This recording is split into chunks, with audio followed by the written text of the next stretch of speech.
Bueno, eso. Estoy solo ahora, así que voy a tratar de revisar el chat, pero cualquier cosa, párenme o prendan el audio y eso para, para hacer un poco, nada, que tenga sentido, porque si no, no me doy mucho cuenta la retroalimentación. Bueno, la verdad es que esto está como pensado, esta parte, digamos, más teórica, está pensado para esto, ¿ah? Para los conocimientos necesarios que deben tener para la prueba única de residencia, que serían los conocimientos de la especialidad que debe tener un médico general. ¿Tá? Siempre, no sé, me imagino que capaz que le pasó en otras instancias, que siempre es difícil como encontrar ese punto intermedio, entonces ya pido disculpas de antemano si en algo es excesivo, pero bueno, y también si pecamos de decir poco en ese sentido, pero bueno, es como un poco pensado en eso. Eh, Hay algo fundamental, y es que cuando uno eh, habla de psicosis, eh, está hablando de lo que en el concepto como más simple es manifestaciones sintomáticas que habitualmente se asocian a la psicosis. Y las manifestaciones sintomáticas que habitualmente se asocian a la psicosis son fundamentalmente lo que se denominan los síntomas positivos. Lo más clásico y lo más fácil de evidenciar, que son las ideas de la ideación delirante y las alucinaciones, en general es lo que ha tenido más desarrollo eh, teórico y en investigaciones, porque es bastante fácil de saber, digamos, puede haber sus dudas, pero es algo bastante fácil de saber. Y después los elementos más de desorganización del pensamiento, que en realidad nosotros para observar la desorganización del pensamiento hay estrategias como de neuroimagen, pero tenemos como acceso específico fundamentalmente el lenguaje y lo comportamental, digamos. Entonces, eso en general es cuando se habla de lo psicótico. Entonces, hay que entender de que hay muchas patologías, ya sea psiquiátricas y neurológicas fundamentalmente, pero también algunas otras manifestaciones más sistémicas, autoinmunes, que pueden cursar con síntomas psicóticos. Creo que eso es como el principal ejemplo o el principal concepto que hay que tener en cuenta a la hora de abordar esto. Que no toda sintomatología psicótica es secundaria a un trastorno psiquiátrico primario, se podría denominar, ¿no? Hay algunos síntomas psicóticos eh, que son secundarios a fundamentalmente lo que se denominarían las patologías neurológicas, las funcionales más que nada, no las estructurales. Cuando hablamos de funcionales hablamos de los trastornos del movimiento, del Parkinson, la epilepsia o, bueno, los trastornos neurocognitivos mayores, que es un punto intermedio ahí del ejercicio de la psiquiatría y la neurología. Que muchas veces tienen manifestaciones psicóticas, fundamentalmente ideaciones delirantes. Pero bueno, la idea es que en la parte de evaluación diagnóstica y consideraciones, entender de que cuando nosotros hablamos de qué evaluación diagnóstica se necesita, lo que estamos pidiendo es entender qué diferenciales hay que observar. Entonces, cuando alguien menciona que hay manifestaciones de psicosis, hay un punto central que es diferenciar si esas psicosis corresponde a lo que son un trastorno psicótico agudo o trastornos psicóticos crónicos. ¿Ah? No estoy diciendo un diagnóstico ahí, simplemente estoy diciendo una manera de diferenciarlos. El concepto de trastorno psicótico agudo a veces es difícil, eh, puede llevar a cierta confusión en el sentido de que el CIE-10 habla como diagnóstico de trastorno psicótico agudo, etcétera, pero en realidad, por eso es que yo voy a hablar de que todas las manifestaciones agudas, o sea, que tienen un inicio, una duración y un fin, y termina, llamarlos episodios psicóticos agudos. ¿Ah? Es eso. O sea, es un episodio porque tiene un inicio, una duración y un fin. Es psicótico porque tiene alguno de los principales síntomas psicóticos, fundamentalmente ideación delirante o alucinaciones, y es agudo porque cursa con los síntomas que nosotros asociamos a la agudeza, y eso es algo que lo vamos a detallar después. Entonces, cuando uno habla de episodio psicótico agudo, y eso es algo que capaz que sí es importante tenerlo en cuenta, es que entender qué trastornos psiquiátricos primarios se pueden presentar con un episodio psicótico agudo o se pueden presentar con síntomas psicóticos, y qué trastornos fundamentalmente neurológicos se pueden presentar con estas características.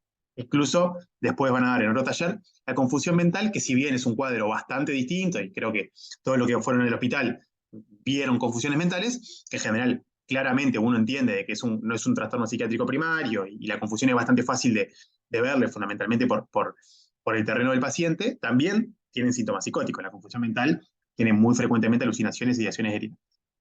Entonces, una manera para poder enfocarnos en lo que es un episodio psicótico agudo es diferenciar entre lo que serían los episodios psicóticos que son afectivos, o sea, aquellos episodios afectivos que cursan con síntomas psicóticos. Ustedes ya tuvieron el taller de lo que serían trastornos depresivos y trastornos bipolares, y en realidad habla un poco de eso.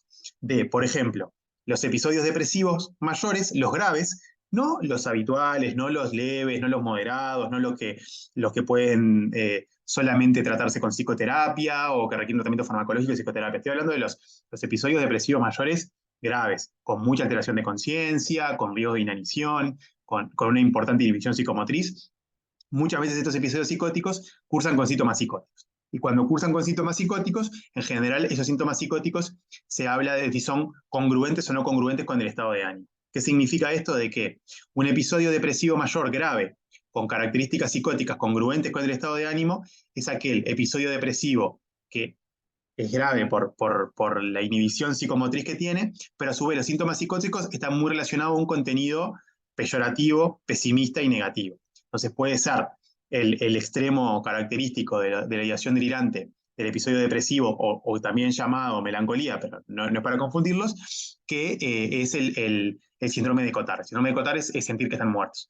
Es algo que muchos cuando lo ven por primera vez quedan medio fascinados, no es tan frecuente, pero sí es una cuestión de sentir que están muertos y realmente sienten eso, ¿no? Que no tienen órganos, que no le funcionan, o ideación más delirante en el sentido más de castigo, de culpa, de ruina, que digamos lo que le sucede es por un castigo, por algo que sucedió. Y después los no congruentes en el sentido de son síntomas psicóticos que se asocian, pero no tienen que ver con el humor. O sea, por ejemplo, un episodio depresivo mayor que tiene una ideación delirante, persecutoria, no tiene mucho que ver con el humor. Esa diferenciación no importa para ustedes, nos importa a nosotros porque en general cuando alguien tiene un episodio depresivo con síntomas psicóticos congruentes, cuando mejora la depresión, mejora los síntomas psicóticos. El otro ya es más atípico y nos obliga a pensar en diferenciales. Y lo mismo pasa con el episodio maníaco. Los episodios maníacos con síntomas psicóticos es aquellos síntomas psicóticos congruentes son los que son más megalomaníacos, los más característicos, capaz que se creen con poderes especiales, Dios, etc. O los no congruentes, lo mismo. Alguien que esté perseguido no tiene mucho que ver con la experiencia más placentera del episodio maníaco. Entonces, eso es importante tener en cuenta. Muchas veces esa diferenciación que teórica queda clara en la clínica, muchas veces no queda tan clara. O sea, si lo que predomina es el episodio afectivo y los síntomas psicóticos son parte del cuadro, o al revés, muchas veces no queda tan claro. Y después está lo otro, que creo que fue lo que centró más Paola la vez pasada, y las viñetas, que son los episodios psicóticos agudos no afectivos. O sea, episodios psicóticos donde los trastornos psiquiátricos primarios son psicóticos, no son afectivos. Entonces, lo que va a predominar son los síntomas psicóticos. Los síntomas psicóticos no van a acompañar un episodio afectivo, no van a acompañar un episodio depresivo, un episodio maníaco, una confusión mental. Lo que son el cuadro principal. Y ahí hay una serie, acá lo que les puse son los que están diagnosticados en el DSM, porque yo sé que en el libro de la cátedra está planteado el CIE-10 y mezcla mucho, pero acá lo importante es esto, entender que el trastorno psicótico breve, que en realidad cuando se habla de trastorno psicótico breve se está hablando de ahora vamos a ver más que nada los diagnósticos con las viñetas. Trastorno psicótico breve hablamos de un diagnóstico de alguien que presenta síntomas psicóticos, repito, ideación delirante, alucinaciones o desorganización, en un periodo de un mes. O sea, en un periodo de un mes en el sentido de que revierte en un mes. Por eso siempre cuando alguien está cursando el episodio, los diagnósticos son provisionales, porque exige que el cuadro revierta en un mes. Y ahí se pueden plantear como puntualizaciones. Si ese episodio, ese trastorno psicótico breve, se relacionó a factores de estrés notable o no. Cuando se relaciona a factores de estrés notable, la vulnerabilidad no es tan alta. Cuando no hay un factor claro, la vulnerabilidad genética a presentar el trastorno psicótico breve es mayor. Y después, otro que siempre es importante tenerlo en cuenta es la presencia o no de catatonía. Después vamos a tener un planteo, una viñeta con los síntomas catatónicos que hacemos referencia a nosotros cuando hablamos de catatonía. Después lo otro, que creo que también hablamos de la viñeta, es que es un término que clínicamente no hay mucha diferencia en cuanto a que se presentan con síntomas psicóticos, se presentan con ideaciones delirantes, alucinaciones o desorganizaciones, pero son más extendidos en el tiempo. Entonces, cuando el mismo cuadro clínico dura más de un mes, se denomina trastorno esquizofreniforme. Es un punto arbitrario hablar de un mes, pero sí es importante tener en cuenta que cuanto más dura, hay mayor riesgo de que eso se mantenga en el tiempo. Por eso es que es esa diferenciación. Y en realidad hay algunos elementos, simplemente se los menciono acá porque lo van a ver, pero es una cuestión que se pregunta simplemente al especialista, no le corresponde a ustedes, que cuando se habla de trastorno esquizofreniforme, se denominan que hay elementos de bueno y de mal pronóstico, o con característica de buen pronóstico, sin característica de buen pronóstico, que eso hace referencia fundamentalmente a el riesgo que tenga de que este episodio en realidad no vaya a revertir, sino vaya a desarrollarse una psicosis crónica, específicamente una esquizofrenia. ¿Ah? Lo mismo con catatonía, y después está el trastorno psicótico inducido por sustancias. No es cuando alguien consume cocaína y a las 12, durante las 6 horas del consumo tiene manifestaciones persecutorias. Es cuando luego de consumido, cuando luego de pasado la intoxicación, persisten con síntomas psicóticos. Pero fue inducido por las sustancias. Ese es un punto aparte a tener en cuenta. Y acá creo que esto hay unas diapositivas ahora para especificarlo mejor, para entender y que no se confundan, y es que las psicosis crónicas, o sea, los trastornos psicóticos crónicos, los que no, digamos, cuando inician se mantienen en el tiempo, tendrán sus evoluciones, sus descompensaciones o estados más intercríticos, pero son crónicos en el tiempo. Esos son dos, fundamentalmente. El trastorno delirante, también llamado paranoia, y la esquizofrenia. ¿Ah? Y lo importante es que estos dos trastornos, estas dos enfermedades, cursan con episodios, que los episodios son descompensaciones. Entonces, muchas veces, cuando nosotros hablamos de una esquizofrenia, podemos, por más que sabemos que es un trastorno psiquiátrico primario crónico, podemos hablar de episodio psicótico agudo, porque en realidad está descompensado. Eso es lo que estamos queriendo decir. Que en ese momento específicamente está cursando un episodio agudo. Por eso las especificaciones que les puse ahí de esquizofrenia, por ejemplo, en un primer episodio, cuando está en un episodio agudo, o lo mismo con el trastorno delirante. Eso igual lo vamos a ver un poco más. Este punto es medio importante entender de cuando hablamos de episodio psicótico agudo, ¿qué estamos hablando? ¿Ah? Sigo si nadie tiene alguna consideración específica. Sigo. Entonces, lo más importante que quiero que olvídense de las puntualizaciones, esto es lo importante. Entender que hay episodios psicóticos agudos afectivos, fundamentalmente el episodio depresivo con síntomas psicóticos y el maníaco con síntomas psicóticos. Hay un episodio psicótico agudo no afectivo, que es el trastorno psicótico breve y el esquizofreniforme. Ahí va. Que trastorno psicótico esquizofreniforme y esquizofrenia. A mí me preguntaron si episodio psicótico agudo es lo mismo que trastorno psicótico breve. No. El episodio psicótico agudo no es un diagnóstico clínico, no es una categoría diagnóstica. La categoría diagnóstica es trastorno psicótico breve, o para plantear un trastorno psicótico breve tenés criterios diagnósticos específicos, lo mismo que el trastorno esquizofreniforme, lo mismo que episodio depresivo. El episodio psicótico agudo es una manera de nosotros de enfrentarnos a una situación para hacer un abordaje diagnóstico. ¿Ah? Como puede pasar de decir convulsión, no es lo mismo que decir epilepsia. Convulsión es una manifestación particular y uno lo analiza y puede ser algo secundario o algún daño estructural, puede ser una epilepsia, etc.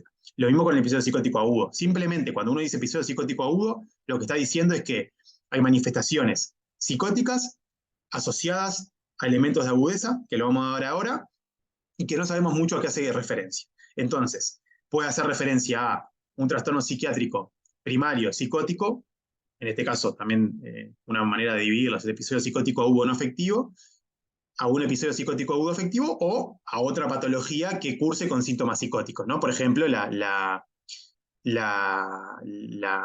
alteraciones neurológicas. Voy a leer un poco ahí. Afectivo es que no haya ningún trastorno del humor de base, independiente si se relaciona o no con el mismo, que la persona de base no tenga ningún trastorno del humor y no tenga episodios psicóticos. Eso pasa, que en realidad puede pasar de que alguien tenga un trastorno bipolar, por ejemplo, lo más frecuente, y que en los episodios, que en general los episodios depresivos en alguien que tiene un trastorno bipolar son más graves y tengan síntomas psicóticos en eso. Y puede plantear de que la persona delire. Y eso igual, digamos, si yo no lo conozco, capaz que digo, bueno, es un episodio psicótico agudo, pero después indago y me doy cuenta que acá lo que predomina es la depresión, y en realidad lo que está cursando es un episodio depresivo con síntomas psicóticos, y el trastorno de base es un trastorno bipolar.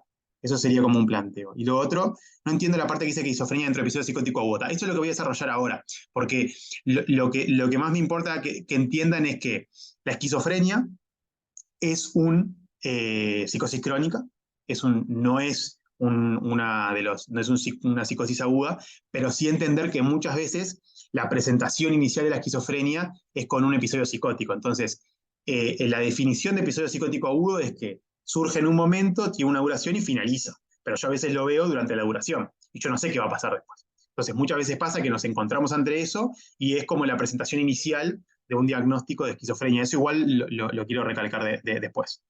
Inducidas por drogas, ¿hasta cuánto tiempo de consumo se considera así? Eso es toda una discusión enorme, porque eh, hay una tabla muy clara y es que te determina cuáles son las drogas que... ¿Para qué hay algo? No sé si pretenden un... ¿Cuáles son las drogas que en intoxicación o en abstinencia generan síntomas psicóticos? Entonces, ¿cuánto tiempo debe durar? Habitualmente se plantea de que cuando la sintomatología psicótica, luego de la abstinencia en la droga, se mantiene por más de un mes, uno ya sospecha de que no es algo inducido por sustancias, un contexto particular y se mantuvo. Pero como criterio diagnóstico, el DSM no lo plantea como criterio, en realidad da el criterio clínico hacer esa diferencia. Hay autores que plantean entre un mes y 6 meses, es algo que no está establecido, es una cuestión más de evaluación clínica individualizada, porque en realidad lo que está planteando uno cuando dice trastorno psicótico inducido por sustancias, está planteando de que si la persona no consume más sustancias, nunca más va a tener un trastorno psicótico. Eso sería la idea, y el tratamiento es no consumir. Pero bueno, eso es algo que se plantea. Después Federico plantea, una persona que tiene un trastorno psicótico breve queda predispuesta a seguir teniendo episodios psicóticos agudos y desarrollar tal vez un trastorno psicótico crónico. Esto está bien, es así. Después le voy a poner una tablita con los riesgos de conversión. Eh, los síntomas negativos pueden presentarse, solo lo menciona el esquizofreniforme. Esto es importante tenerlo en cuenta que dice Janina, y es que, también lo vamos a ver después, que los síntomas negativos son un elemento de cronicidad. Cuando alguien tiene síntomas negativos, que síntomas negativos, ahora lo voy a dar, tampoco quiero como adelantarles tantas cosas, el esquizofreniforme es el punto intermedio entre lo más agudo y lo más crónico. Entonces, cuando más tiene síntomas negativos, más elementos de mal pronóstico. Y después María puso que, claro, un episodio psicótico agudo sería eso, esquizofrenia, que actualmente está en un episodio agudo, exactamente. O sea, una esquizofrenia en su primer episodio es actualmente episodio agudo, pero eso lo quiero desarrollar ahora y capaz que ahí podemos contestar más preguntas. Entonces, agudo, cuando uno diga agudo, es que es un trastorno psicótico breve, son síntomas psicóticos que duran menos de un mes, o esquizofreniforme que dura entre un mes y 6 meses. O el trastorno psicótico inducido por sustancias. A veces van a escucharlo, que muchas veces se denomina psicosidrante agudo o PDA. ¿tá? En general, PDA es un término que está en desuso, digamos. ¿no? O sea, está en desuso no, nunca estuvo muy detallado. Si uno analiza, digamos, los textos, el concepto PDA es algo muy heterogéneo y si uno se pone como más estricto, incluso para plantear algo más manual de qué hacer en emergencia a estos pacientes, el término PDA está muy aislado. Entonces, en general, cuando ustedes van a escuchar a alguien en la emergencia o a alguien decir PDA, está hablando de esto, de un episodio psicótico agudo, no afectivo, fundamentalmente el trastorno psicótico breve o esquizofreniforme. ¿tá? Y por el otro lado, también puede pasar la cronicidad, que la cronicidad son la esquizofrenia y el trastorno delirante, y puse trastorno psicótico inducido por sustancias porque ahí es cuando uno verlo, a ver cuánto va a durar. Entonces, lo importante de acá es esto. Ustedes cuando tienen un paciente que tiene un episodio psicótico agudo, trastorno psicótico breve o esquizofreniforme o trastorno psicótico inducido por sustancia, la pregunta que uno se hace es si se va a desarrollar un trastorno psicótico crónico, ¿tá? O fundamentalmente si va a desarrollar una esquizofrenia. Esa es la gran pregunta. Y todos cuando hablamos de pronóstico, cuando hablamos de evolución, cuando hablamos si presenta síntomas negativos, etcétera, todo nos hace considerar si esa persona, en realidad lo que estamos viendo es el debut de una esquizofrenia. Lo mismo de cuando vemos una convulsión, si queremos ver si es el debut de una epilepsia, o es otra cuestión. ¿tá? Lo mismo pasa con lo crónico. Si ustedes ven un paciente con esquizofrenia, por ejemplo, háganlo, pregunten cómo empezó, cómo fue el debut, qué fue, porque a veces es algo mucho más residual, que aumenta en el tiempo y se va haciendo más notorio, subsindrómico, y a veces empezó con un episodio psicótico, ¿ah? Que alguien lo vio, etc.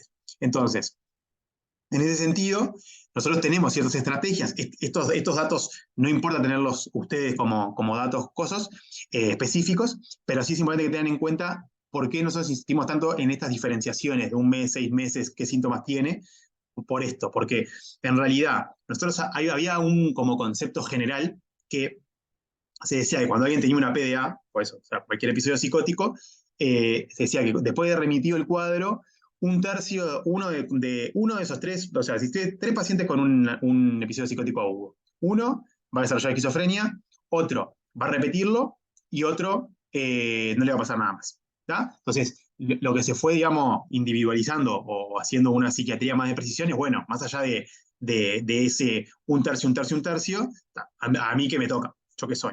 Entonces, ahí es como se empezaron a diferenciar. Entonces, antes de seguir esto, quiero ver. Eh, exacto, entonces lo que puedo asegurar es que el episodio psicótico agudo muchas veces es retrospectivo, exactamente. Entonces, el de mejor pronóstico, el episodio de mejor pronóstico, y cuando digo de pronóstico es que hay menos chance de que desarrolle esquizofrenia, es el trastorno psicótico breve con factor de estrés notable. Una persona, yo me acuerdo que había un paciente que tuvo... se había visto fallecer a un amigo en la caminata de Baliza Polonio y desarrolló un trastorno psicótico breve ahí. O sea, fue un trastorno psicótico en un momento de estrés notable que duró menos de un mes. Ese es el mejor pronóstico, porque no tiene nada que me haga sospechar el desarrollo de esquizofrenia. Y esos más o menos 25% pueden desarrollar una esquizofrenia. Los trastornos psicóticos breves sin factores de estrés notable, o sea, que duraron un mes, o sea, empezó, duró y terminó en menos de un mes, esos 35% más o menos desarrollan esquizofrenia.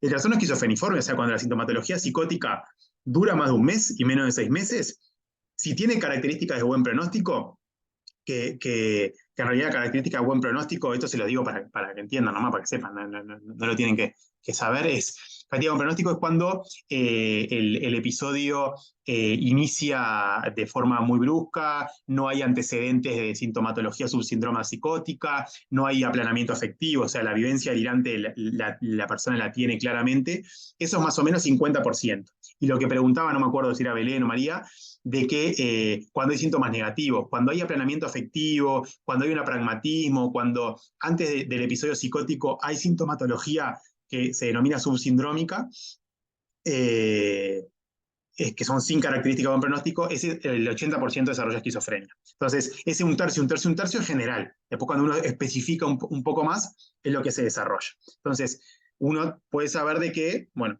puede ser el inicio de algo posterior. Déjenme leer los chats. Están contestando entre ustedes. Bueno, eso es un poco la idea general del agudo al crónico. Entonces, algo que había hablado Paola la vez pasada, que creo que sí es importante tenerlo en cuenta, y es que nosotros hablamos muchas veces de conciencia, de alteración de conciencia, de síndrome de alteración de conciencia, y en realidad cuando nosotros hablamos de conciencia, digo nosotros en psiquiatría, estamos hablando de una conciencia distinta a la que habitualmente se refiere a vigir, lúcido o obnubilado. Entonces, es importante tenerlo en cuenta, porque a veces exigimos algo que con términos que es importante tenerlos en cuenta. Entonces, cuando nosotros hablamos de conciencia, más allá, o sea, alguien puede estar vigil e igual tiene la alteración de conciencia. Cuando hablamos de eso vemos fundamentalmente las funciones psíquicas basales. ¿Ah? Las funciones psíquicas basales son la atención, la memoria, la orientación. Y cuando hablamos de alteración de conciencia, estamos hablando de que alguien, por alguna razón, su nivel de conciencia, que en realidad lo que te determina es comportarte y tomar decisiones, uno realizaría cosas que habitualmente no realizaría. Por ejemplo, el caso más simple, que no tiene nada que ver con una patología psiquiátrica, es la intoxicación por un consumo de una sustancia. Uno capaz que realiza cosas que en otro momento no realizaría. En este caso, lo que se denomina alteración o no de conciencia es si hay alteraciones de las funciones psíquicas basales. El grado más claro de alteración de la conciencia es cuando ven a alguien confuso. O sea, ven a alguien confuso y ven a alguien que está desorientado en espacio, está desorientado en tiempo, tiene trastornos amnésicos, tiene trastornos atencionales. Ustedes saben que esa persona no es la que habitualmente es. sea, si alguien tuvo la experiencia de tener a alguien cercano, que conoce, familiar, capaz que un abuelo, que ingresó por una neumonía o por una infección urinaria y se confunde, que no lo reconocen, que lo reconocen con otras personas, o pregunta por personas muertas, etcétera, ahí le ven que claramente tiene una conciencia que está alterada y que eso está limitado en el tiempo. Cuando son los episodios psicóticos es algo que no es tan claro. Pero bueno, hay ciertos términos que a mí me gustaría plantearles, que a veces capaz que ven en las historias clínicas, que es la disprosexia, o sea, la distraibilidad, la alteración de memoria de fijación, o sea, la alteración de memoria, cuando ustedes tienen, la memoria se divide en la memoria de corto plazo y largo plazo. La de corto plazo es la memoria que uno puede, la típica pregunta, hacer árbol, casa, pelota y que te la repita. Y la de largo plazo, bueno, la memoria más episódica o semántica. Cuando uno está con mucha distracción atencional, no puede fijar los recuerdos. Entonces, no es que tenga mala memoria, o que perdió la memoria, es que nunca recordó eso. Por eso, en general, los pacientes, después de remitido los cuadros, no pueden recordar con claridad lo que le sucedió. Si alguien conoce o ve o ha visto un paciente que ha tenido un episodio psicótico, pregúntele que lo relate y van a ver que lo van a relatar de una forma vaga, imprecisa, como un sueño. Lo mismo que pasa con un confuso, después de que, con alguien con una confusión mental, después de que pasó la confusión. Tiene algún recuerdo de que vino alguien de enfermería, pero no tan claro. Entonces, la desorientación alopsíquica, la alopsíquica es lo temporal y lo espacial, y a veces se habla de captado por estímulos internos, o sea, cuando alguien está delirando, se dice captado por estímulos internos en el sentido de que uno observa que está, o como que escucha una voz interna, o como que responde de una manera exagerada ante estímulos que está excesivamente. El otro punto que nosotros determinamos para si está en agudo o alguien tiene elementos de descompensación es la afectividad. ¿tá? En general, si alguien, ideación delirante, estar delirando no es sinónimo de estar en agudo. O sea, en general, la esquizofrenia, por ejemplo, frecuentemente tiene síntomas psicóticos delirantes crónicos, pero no están descompensados. En general, la afectividad, ¿por qué no están descompensados? Porque te lo relata de una manera alejada, ese delirio no le genera nada, no le genera conductas, no le genera una respuesta, no lo vive con miedo. La afectividad, cuando sí está condicionada a eso, sí es de agudeza. Entonces, vos ves que alguien está suspicaz es como constantemente vigilando el entorno, por la ideación delirante. Si uno tiene una ideación delirante persecutoria, obviamente va a ir a la emergencia y cualquier ruido y cualquier persona extraña lo va a ver amenazante. La habilidad afectiva, o sea, tiene respuestas afectivas muy extremas ante situaciones que objetivamente no son tan importantes. Está fascinado por la ideación delirante, adherido, todo lo que hace es en base a eso. Y después las alteraciones más claras, que son las basales. Las basales son el insomnio, la anorexia y el aseo. En general, el insomnio es lo primero, en general siempre se habla, ¿no? Cuando alguien tiene un trastorno psicótico, no, un trastorno mental grave y persistente, siempre es una bandera roja el insomnio, porque en general el insomnio es lo primero que se altera, ustedes lo ven, alguien está ansioso y lo primero que se altera es el sueño. Entonces, es importante tenerlo en cuenta. Y las conductas complejas. Muchas veces las conductas complejas son las conductas que requieren como una elaboración ejecutiva mayor. Y muchas veces cuando hablamos de alteraciones de conductas complejas son digamos, las conductas secundarias al delirio. Muchas veces cuando sucede algo, no sé, una denuncia a la policía porque lo están persiguiendo, es una alteración compleja, porque en realidad él está actuando y está realizando una conducta en base a ese delirio. Entonces, déjenme. Esto no tiene que estar alterado. Muchas veces pasa de que hay algo alterado, o la conciencia, o la afectividad, o las conductas basales, o las complejas. Esto igual no es algo que quiero que ustedes lo sepan, sí quiero que entiendan cuando Paola le decía la otra vez, está en agudeza, no está en agudeza, etcétera, y entender de que no toda la sintomatología psicótica es de agudeza. Acá, como ven, no estoy planteando del delirio como algo agudo, ¿no? O de compensación o de descompensación. Sí, la alteración de la afectividad, sí, en general, vieron que estaban preguntando los síntomas negativos, que lo vamos a ver ahora, cuando alguien está aplanado afectivamente, en general no está muy, digamos, descompensado, ¿no? Está compensado. Entonces, yo tomé algunas cuestiones de las historias de la viñeta anterior, pero a ver qué. Exacto, ahí hay una diferenciación que creo que dieron en depresión, y es que la diferencia entre humor y afectividad es que el humor, o sea, la afectividad es algo que va variando en el tiempo constantemente, inmediatamente, ¿no? Yo me levanté triste, después me irrité por algo, puse hostil y me alegré, la afectividad va variando, y el humor es algo que se mantiene en el tiempo y te permite, digamos, cuando uno está en eutimia, o sea, no está ni deprimido ni exaltado, afectivamente va a ir variando. si uno está deprimido en general, la afectividad nunca va a llegar a ser alegre, no se va la definición de depresión es la anedonia, es la incapacidad de disfrute, es que no poder alegrarse por cosas placenteras, y lo mismo, y lo exaltado es lo otro. O sea, nunca te vas a poner triste. Entonces, en general, la afectividad es lo de agudo. eh, o sea, cuando uno se irrita y cuando uno se enoja, no está hablando que está en agudeza, estoy hablando de la afectividad más patológica, ¿no? Y acá tomé algunas cuestiones de las viñetas que dieron en el taller pasado para ver las cosas que se pusieron y acá hacían referencia. Entonces, cuando conciencia, por ejemplo, se decía, no logra reconstruir los sucesos de las últimas 72 horas. ¿Ah? Eso claramente es una alteración de la memoria de fijación, porque nunca la alteración atencional y la alteración de la conciencia no le permitió fijar los recuerdos, entonces no lo va a reconstruir y nunca lo va a poder reconstruir porque nunca le presta atención, digamos. Actualmente presenta desorientación temporal y se evidencia una gran perplejidad por lo que sucede. La desorientación temporal, vale, ¿a qué fecha está desorientado? Y se evidencia una gran perplejidad por lo que sucede. O sea, imagínense ustedes que están en un lugar y no saben la fecha y no saben reconocer dónde están, lo vivan asustados y perplejos y se asustan, porque es lo que está pasando. Entonces, en general, la desorientación espacial, no saber dónde están, es la más grave. O sea, lo primero que se altera es la desorientación temporal, y a grandes rasgos, ¿no? Capaz que a veces el día, pero el mes se sabe, después se pierde el mes, después se pierde la estación del año, después el año, y lo último es lo espacial. Entonces, en general, es raro ver a alguien que esté desorientado, que le digan, están en el hospital en la emergencia, y que le erre de hospital o te diga que está en la casa, pero que esté orientado en las fechas. Pregúntenlo, pruébenlo, es muy raro. En general, lo primero que se altera es la orientación temporal y después la espacial. Otro elemento de las viñetas anteriores de la afectividad es, se evidencia una facies preocupado, en dos oportunidades luego de ver al personal con equipo de protección personal completo que se dirige a la unidad contigua, se pone nervioso, intenta retirarse del servicio, yo no es mi culpa, perdón. En realidad es una respuesta de que afectivamente, al tener un delirio, que me imagino que era persecutorio, ve a alguien que habitualmente, no sé, puede generar algo de temor y responde de una manera excesiva, o sea, realmente está sintiendo de que le van a hacer algo, que lo van a matar, por eso se quiere ir. Las conductas basales, hay que decir insomnio mixto, desde iniciar la situación clínica actual. El insomnio, hay un insomnio de conciliación, que es de poder empezar a dormir, y de mantenimiento, que es de despertar. Es el mixto de conciliación y despertar. Y lo último son las conductas complejas, que en este caso una viñeta decía, se tapa los oídos y comienza a mencionar, déjenme en paz, tengo que pensar en otra cosa, no se metan en mi mente, que ahí está, uno hace sospechar que esas alteraciones conductuales está hablando de que está teniendo alucinaciones auditivas relacionadas. ¿tá? Son como 3 ejemplos particulares de agudeza.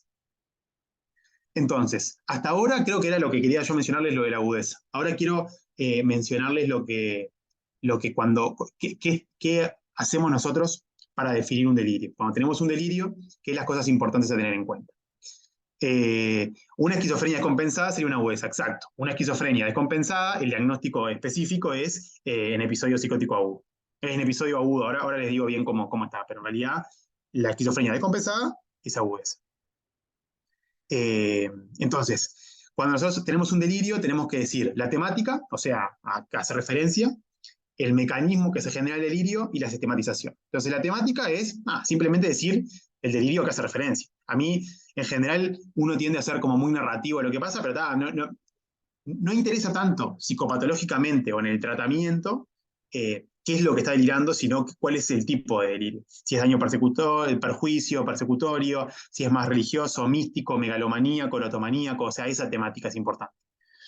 Lo otro es el mecanismo. En general, hay mecanismo que es más intuitivo, o sea, es un delirio como que uno le pregunta, ¿por qué sabes que te están persiguiendo? Y tal, lo sé, no sé, porque no tengo una explicación, lo sé qué pasa eso.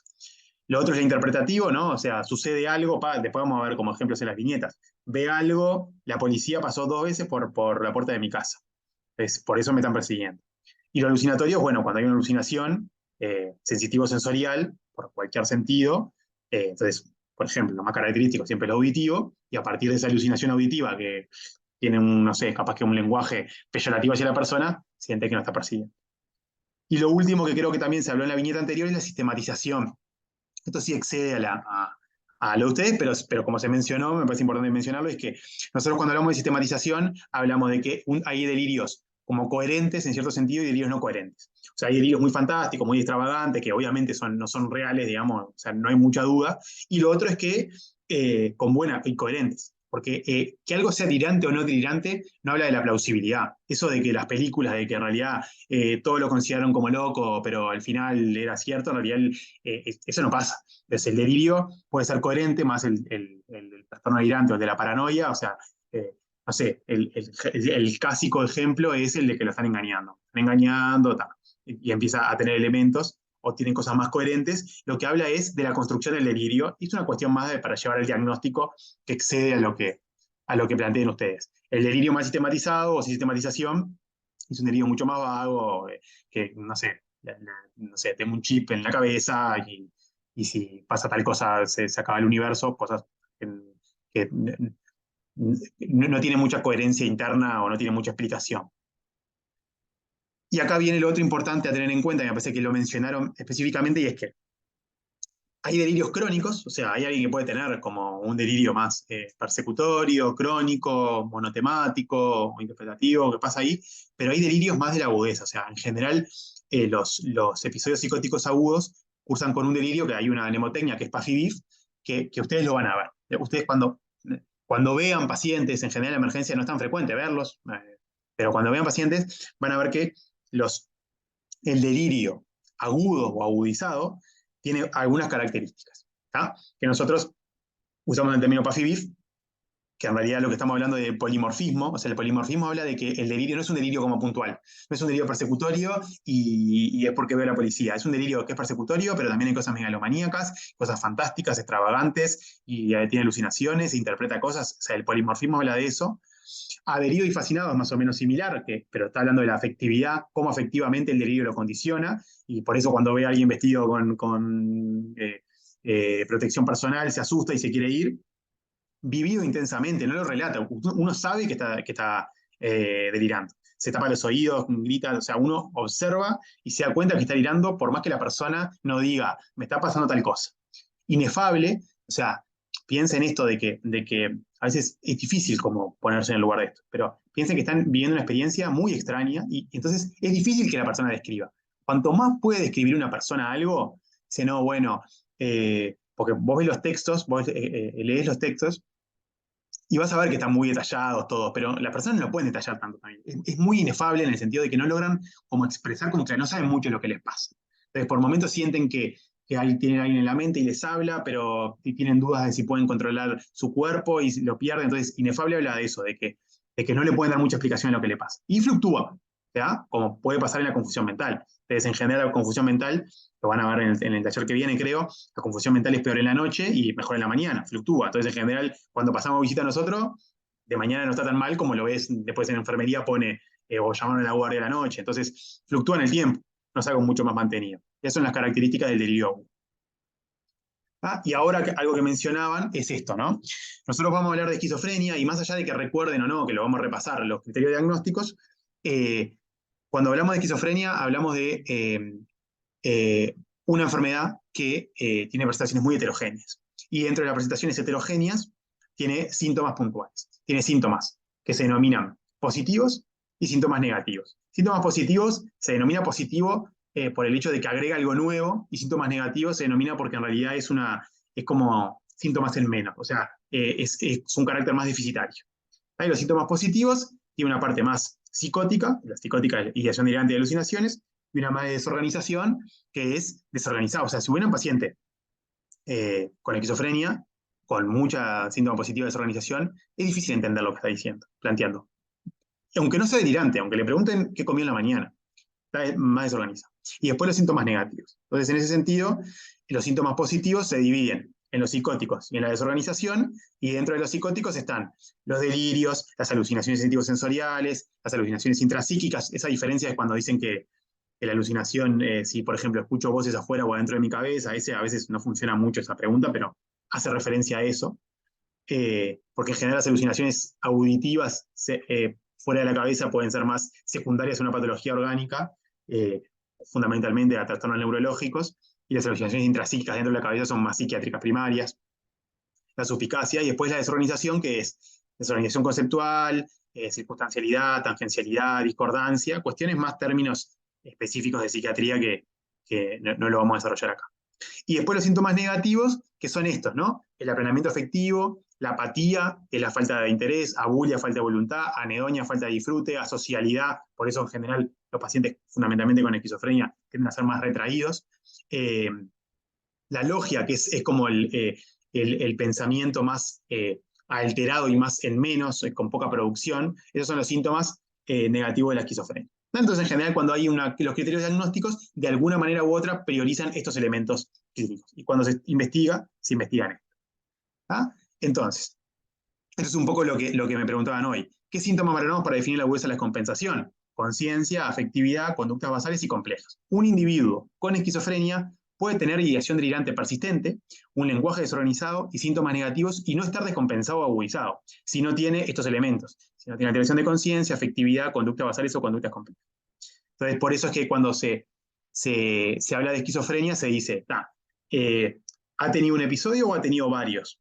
Y a su vez, actualmente el episodio está en agudo, está en remisión parcial o está en total. Entonces, si uno a veces pasa de que van a ver, no sé, la Policlínica del Pastel específicamente, por ejemplo, ustedes capaz que alguno trabaja ahí, tiene una población importante de pacientes con esquizofrenia. ¿Tá? Muchos no te das cuenta, no son pacientes que pasan a la consulta y están con un paraguas adentro de la sala de espera. O sea, no te das cuenta, porque están esquizofrenia, capaz que tuvo episodios múltiples o uno solo, pero está en remisión total. Entonces, eso no te das cuenta. Actualmente en episodio agudo sí, es más notorio. Entonces, por eso es que un paciente con esquizofrenia no es diagnóstico de agudeza o está descompensado, tiene algunos elementos de agudeza. Entonces, esto lo voy a pasar medio por arriba, es ¿cuándo pensar en emergencias médicas que pueden presentarse con síntomas psicóticos? O sea, creo que es lo que es importante para esta prueba. ¿Cuándo tenemos? ¿Qué tenemos que pensar o cuándo tenemos que pensar en emergencias médicas cuando se presentan con síntomas psicóticos? Alguien que está delirando, viene delirando. Bueno, cuando el inicio es muy tardío, porque en general la esquizofrenia o los primeros episodios en los hombres entre los 15 y 25 años y en las mujeres entre 25 y 35 años. Si empieza alguien que no tiene antecedentes psiquiátricos, tiene 60 años y tiene una ideación delirante, sospecho. La presentación atípica, bueno, eso es todo lo que no sea clásico, eso después me parece que es la discusión que se puede hacer con emergencia, con internista, en conjunto con psiquiatría. La refractariedad del tratamiento, o sea, vos le das un tratamiento, das tratamiento clásico y no responde. ¿Por qué no responde? Bueno, hay que ver hallazgos clínicos o paraclínicos alterados y las alucinaciones visuales y olfativas son alucinaciones que habitualmente se asocian a trastornos neurológicos funcionales o, sí, fundamentalmente alteraciones, fundamentalmente la epilepsia o el Parkinson. ¿Tá? La edad de debut en realidad es de 15 a 25 años en hombres y de 25 a 35 años en mujeres. Todo lo que surja después es más raro. Si alguien empieza con síntomas psicóticos a los 60, yo te diría, bueno, sospechar el inicio de una demencia antes que pensar que sea un inicio de una esquizofrenia a los 60 años. Las principales emergencias médicas que pueden presentarse con síntomas psicóticos y deben ser rescatadas inmediatamente. Esto es parte de una guía que se está elaborando para el abordaje de los primeros episodios psicóticos. Entonces, la encefalitis, la encefalitis como manifestación encefálica difusa, puede presentarse con síntomas psicóticos, obviamente va a presentarse con otras características asociadas. El ACV puede presentar síntomas psicóticos, la epilepsia, fundamentalmente, por ejemplo, una epilepsia temporal puede dar alteraciones perceptivas auditivas, un PEIC, la confusión mental, obviamente, o sea, cuando hay una confusión mental, un delirium, clásicamente siempre se plantea, ¿no? Es una manifestación neuropsiquiátrica, una patología médica, algunas enfermedades neurológicas, ciertas deficiencias nutricionales, por eso a veces puede pasar que la deficiencia nutricional secundaria al alcoholismo puede generar síntomas psicóticos, intoxicaciones o envenenamientos. Bien, la encefalitis, entonces esto me parece que capaz que es demasiado repetirlo y creo que lo van a dar, pero cuando se presentan síntomas atípicos de un primer episodio psicótico. Si trae fiebre, cefalea, raquialgia, rigué, nuca, Leucinki positivo, Kerning, disestesia, presestesia, fotofobia, o sea, son todos elementos, crisis convulsivas, son todos elementos que uno dice, bueno, capaz que no es un trastorno psicótico primario, vamos a ver otra cosa.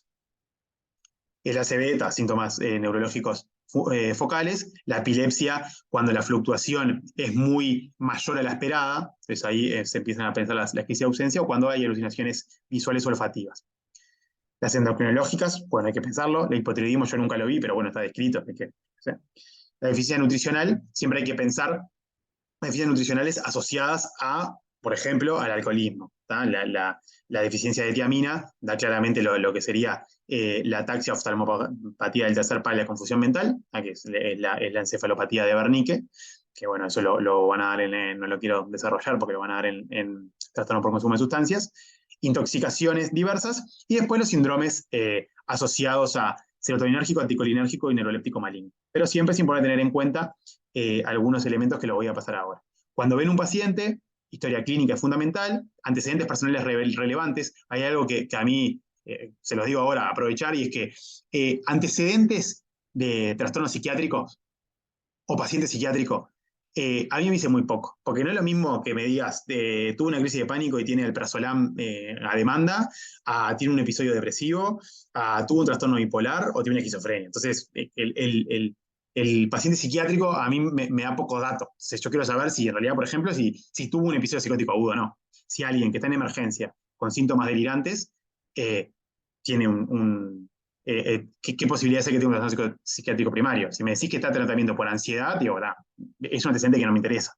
Si me decís que tuvo un episodio psicótico agudo, es otra cuestión.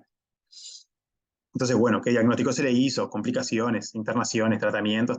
Antecedentes familiares importantes, específicos, de diabetes, de epilepsia y infarto menores de los 60 años. Un examen neurológico fundamentalmente para ver encefalitis y ACV.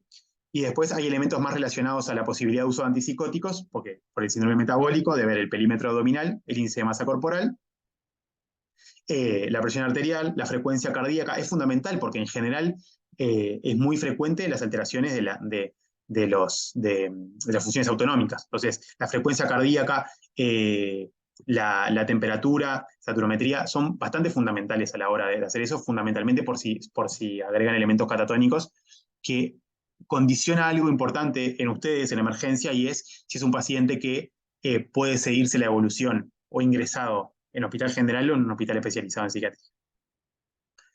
Valoración general, siempre hay, estas son para clínicas de valoración universal ante la presencia de un primer episodio psicótico, o sea, en la presencia de alguien que no tiene antecedentes en psiquiatría y cursa con un episodio con síntomas psicóticos. ¿Ah? Hemograma, ionograma, funcional renal, glicemia, prolactinemia, cada vez están insistiendo más en tener índice de prolactina previos al inicio de antipsicóticos, fundamentalmente en mujeres y en edad genital activa, beta-HCG, perfil tiroideo, serología infecciosa, funcional simograma hepático, perfil lipídico, electrocardiograma con QT corregido. Eso es importante, los antipsicóticos prolongan el QT. La muerte de pacientes que usan antipsicóticos son por taquiarritmias.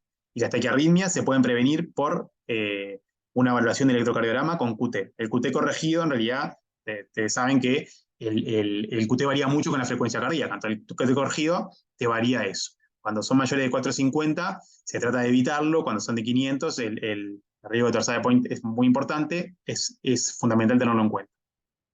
Detección de drogas, vitamina B12, ácido fólico como manifestaciones generales. Sí, yo les paso ahora la paraclínica, ahora no se preocupen. Y después vienen los reactantes de fase aguda, porque yo no te voy a pedir la encefalitis autoinmune, está medio de moda ahora, no te voy a pedir que pidas autoinmune, pero sí la posibilidad de PCR, y según la presencia de duda de epilepsia, electroencefalograma, porque el episodio psicótico agudo, aunque sea un trastorno psicótico primario, da manifestaciones alteradas de electroencefalograma. Y esto, después, me parece que no es para ahora, pero sí individualizar, se discute cada caso, esto, ¿no? Cuando en estos pacientes se realiza punción lumbar, no siempre, en algunas situaciones sí. La resonancia magnética también, lo que se dice es que un paciente que tiene episodio psicótico agudo, sin síntomas atípicos, 5% responden a otra causa, a no un trastorno psicótico primario. Y ahí viene la discusión de cada uno, de evaluar si corresponde o no de hacer un estudio imagenológico. Incluso lo otro que uno se plantearía es, bueno, la frecuencia más importante es encefalitis. La encefalitis tampoco es que es un patrón muy característico en la resonancia, entonces puede condicionarlo. No es obligatorio, no está en las pautas, pero siempre se plantea de que si se realizaría a todos los pacientes, en 5% condicionaría el tratamiento. Y bueno, los anticuerpos ANA y anti-NMDA, de acuerdo a la individualización, lo mismo que la CPK, es importante tenerlo en cuenta. Un paciente con un episodio psicótico agudo, que recibe intramusculares, va a tener la CPK elevada. Entonces, hay que tener en cuenta qué es lo que se pide y por qué se pide. Porque si te va a condicionar después ingresarlo porque tiene CPK elevada, entonces es otro elemento a tener en cuenta. Y después ciertas escalas de valoración por los síntomas catatónicos que son importantes. Y lo último, creo que sí, lo último antes de las viñetas es los tratamientos. Yo no quiero que ustedes tengan mucha eh, importancia o desarrollo de qué tratamiento, sí, ¿no? Pero sí tener en cuenta como algo general, cuando se habla de tratamientos hay que entender, uno, cuando el aloperidol está sobreutilizado porque es el único antipsicótico que tenemos, que tiene un perfil de acción en los receptores de 2 dopaminérgicos que responden los antipsicóticos de presentación parenteral. Entonces, muchas veces es difícil que un paciente tome la medicación vía oral, pero es por eso. No es que sea más efectivo ni que actúe más rápido. Si el paciente toma la medicación vía oral, es preferible darle vía oral. Eso me parece que es algo que está bastante claro. Se usa mucho el haloperidol porque es el que tenemos de presentación intramuscular. Y siempre se tiende a hacer de darle los antipsicóticos atípicos por el mejor riesgo de síndrome extrapiramidal, parkinsonismo, rigidez, ditonías. Y esto simplemente es un pantalleo, o sea, para que tengan ustedes para verlo más tranquilamente, es de los antipsicóticos atípicos de segunda generación que tenemos, olanzapina, quetiapina, clozapina, risperidona y aripiprazol, ¿cuál es el perfil de efectos adversos de cada uno? En eficacia, con dosis equivalentes, son todos similares, pero tienen efectos distintos. Entonces hay que ver cuál se utiliza. Hay algunos más sedativos y hay algunas veces que queremos eso, otras veces no lo queremos. Hay algunos que dan más síndrome metabólico, hay otros que dan más síndrome extrapiramidal. Hay que analizarlo y evaluarlo en cada caso, hay que tenerlo en cuenta. Y esto es un punto simplemente para tenerlo, es que cuando se cambian los antipsicóticos hay 3 estrategias. Uno es ir bajando el primero e ir aumentando el segundo. Uno es, aumentar el que se va a poner y después bajar el primero, cambiarlos juntos o hacer algo en ese punto. No quiero desarrollar mucho más para ir a la viñeta, así que tengo un poco más de desarrollo. Si les parece, vamos con las viñetas, porque creo que sería bueno también como llevar esto un poco al planteo. Son preguntas abiertas, pero la idea es hacerlo un poco más, yo las contesté, o sea, la idea es hacerlo lo más breve posible. No quería hacer como, me parece que hacer preguntas múltiple opción, capaz que no genera mucho intercambio, pero son preguntas bastante dirigidas, entonces me parece que importante es eso a considerarlo. Si nadie tiene alguna puntualización o algo que me quiera decir, después la idea es repasar todo lo que vimos en las viñetas. Entonces, si les parece, pero 30 segundos si alguien quiere escribir algo, decir algo y arrancamos con las viñetas.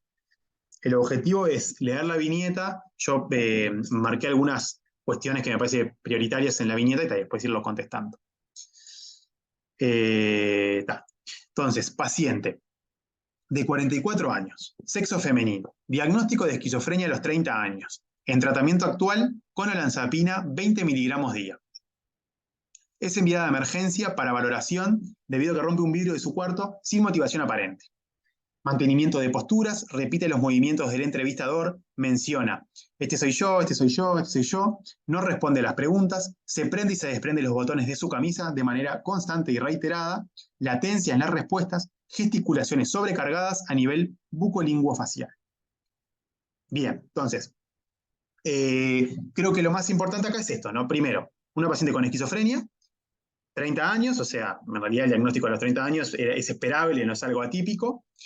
El elemento de descompensación es algo conductual, ¿no? Rompe un vidrio en su cuarto sin motivación aparente. Es importante la motivación.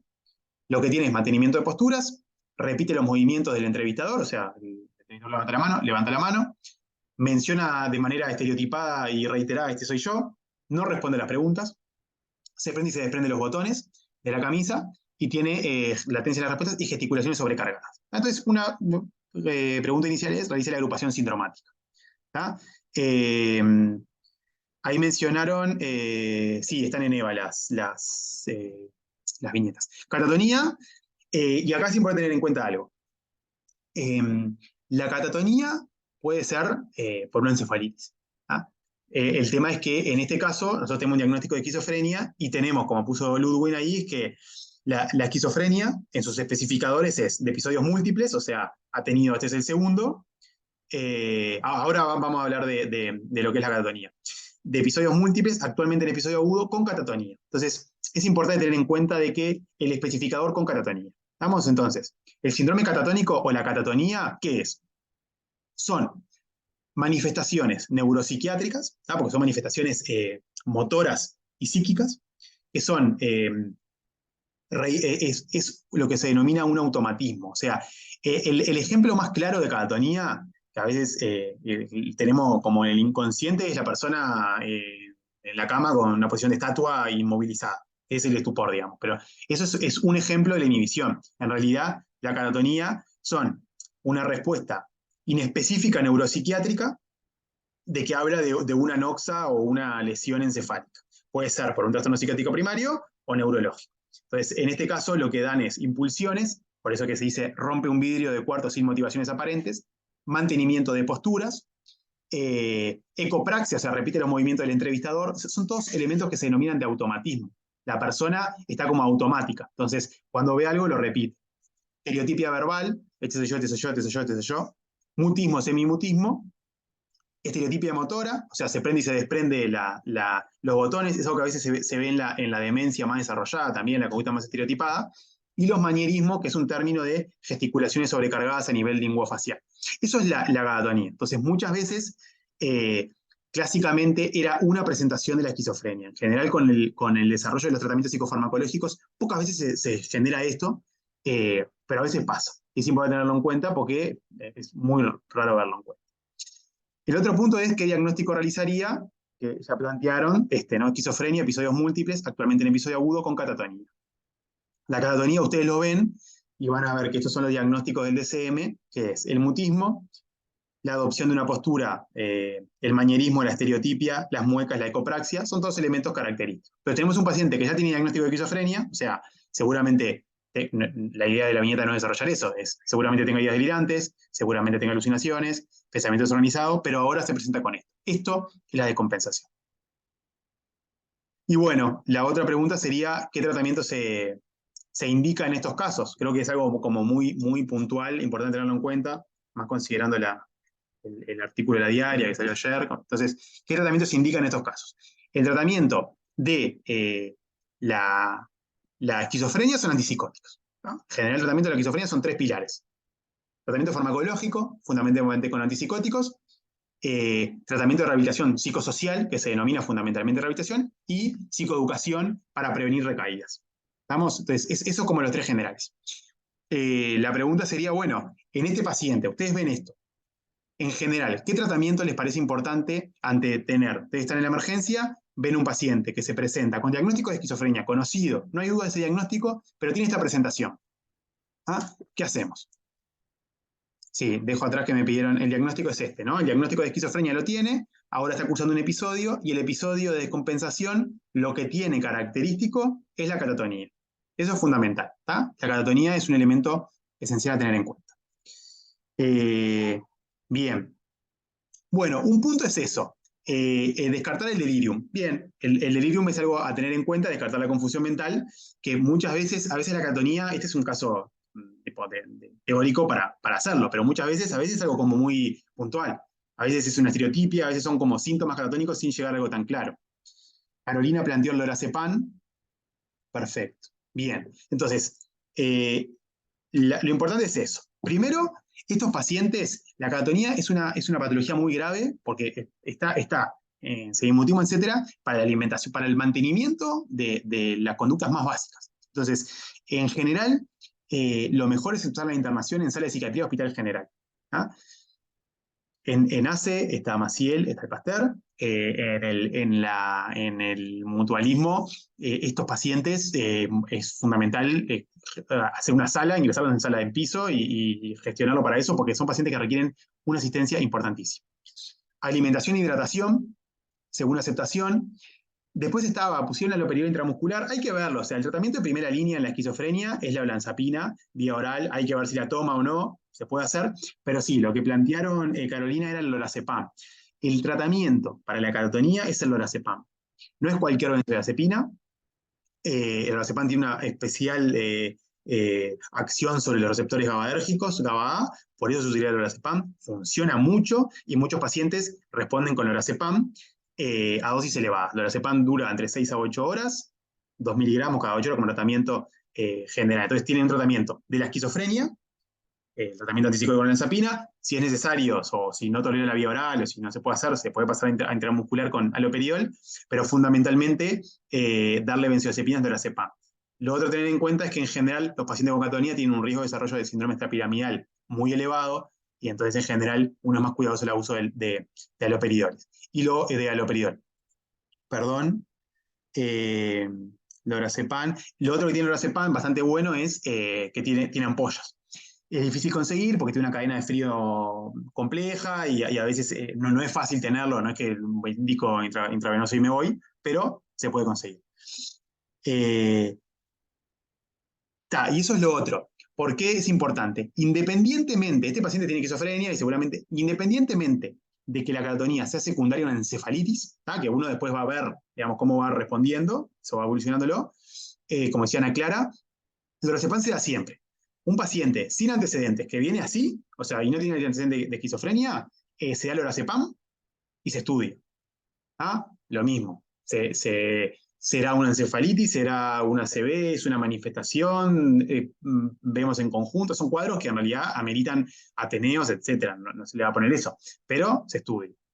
Este paciente, en realidad, con esta presentación, muchas veces se hacen pruebas de lorazepam, o sea, si en realidad se empieza el lorazepam y a las 24 horas mejora, no es necesario hacer una imagen, porque la tomografía en realidad, salvo que sospeches algo estructural, no te va a dar mucha cuestión. En general es eso. Si tiene una catatonía sin antecedentes, sí, es importante un estudio de imagen, y en general hay que ver la tomografía, la verdad, para hacer la tomografía a alguien que no te dice algo y después hacer una resonancia, capaz que es mejor hacer una resonancia. Eso está, se va discutiendo. Y obviamente lo que decían a Clara, el examen físico.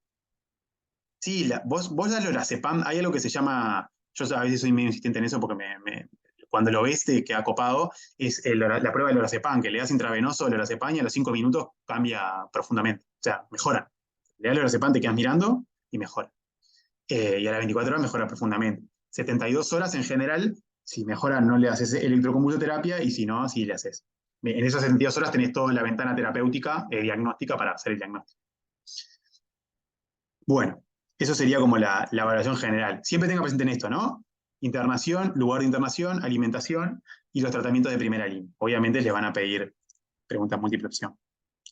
Sí, obvio, eso es lo que creo que ya lo plantearon. La electroconvulsoterapia lo que tiene en realidad es que requiere anestesia. Y como requiere anestesia, o sea, se realiza con relajación muscular y con anestesia. Como requiere anestesia, requiere una evaluación de anestesia general, ¿no? O sea, valoración general, electrocardiograma y electroencefalograma. En realidad, lo que se quiere descartar es una convulsión más que nada. En agudo sin lorazepam, ¿qué podés hacer? Bueno, lo más importante es, si hay un paciente con catatonía y no sabes la causa, no dar antipsicóticos. Eso es lo importante. Porque puede ser que es un trastorno psicótico primario, pero no sabes. Entonces, lo primero es dar lorazepam. Sin lorazepam, después es todo un tema. Mirá que o sea, es preferible intentar darle lorazepam vía oral como pueda, como comprimido, que darle un diazepam intramuscular. Eso seguro. O sea, lo mejor es darle comprimidos. Eh, Te diría eso. O sea, después, bueno, podés darle otra benzodiazepina, darle benzodiazepinas y estudiarlo, pero lo que hay que hacer es lorazepam. No queda otro. El lorazepam se consigue, digamos, no es tan difícil. Lo más difícil de conseguir es las ampollas. Pero es eso. El antipsicótico no trata la catatonía. Está tratando acá, esta viñeta tenía el objetivo de diferenciar lo que es la catatonía con el trastorno psiquiátrico de base, la esquizofrenia.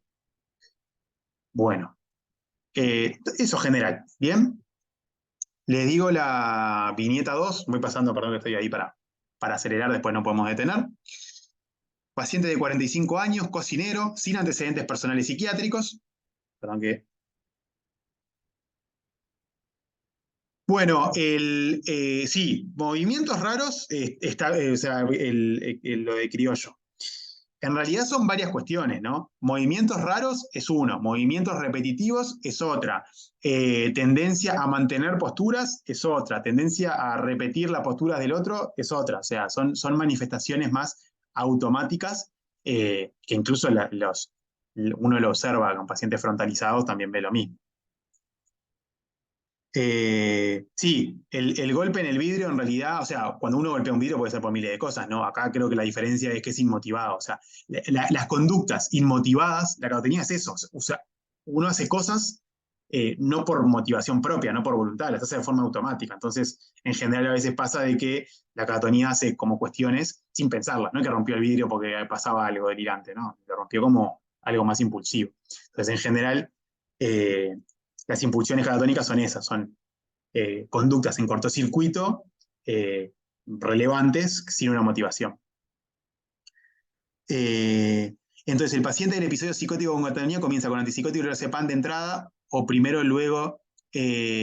No, en realidad es eso. Si vos estás seguro que tiene un trastorno psiquiátrico, tratás el trastorno psiquiátrico. Es como la confusión mental. Vos tratás lo sintomático de la confusión con antipsicótico y la infección urinaria que la causó. Esto es lo mismo.